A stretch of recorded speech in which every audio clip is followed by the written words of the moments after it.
Hi there.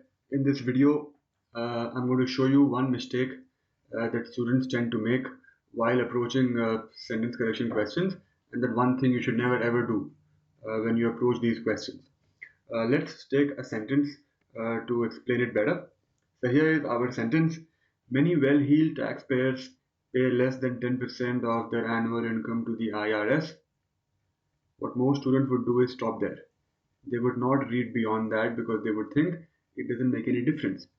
That's exactly what you should never do while approaching sentence correction questions, which is not read the original sentence completely. It would be a big mistake because in this case, if I just read till IRS or if I just read the underlined part, there is no error. It's absolutely correct. Many well-heeled taxpayers pay. That's perfectly okay. Many well-heeled taxpayers pay less than 10% of their annual income to the IRS. That's also perfectly okay. But if I read on, some middle income taxpayers pay a much larger percentage annually.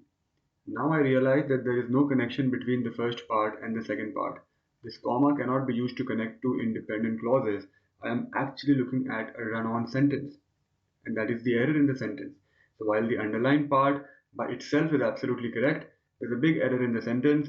Uh, since the comma is not underlined, I can't put a semicolon over there. I can't use a fanboys conjunction over there. The only thing I can do is make the first clause dependent on the second clause. The best way of doing that is to use something like an although. So E should be the answer.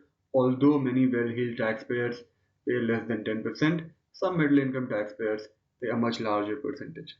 So you see, the correct answer itself in this particular question is not my concern. My concern is to highlight the fact that you must always read the original sentence completely and you must understand the meaning of that sentence.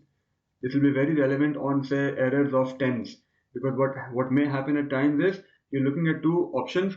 One is in the past tense, one is in the present tense, and they both look correct to you. Then what do? You read the part that is not underlined because that part will tell you which tense to go with. On high difficulty questions, the answer actually always comes from the part that is not underlined. So once again, the final takeaway, whenever you approach any sentence correction question, make sure you read the entire sentence completely the first time around. It's very, very important. You can now keep reading through the book.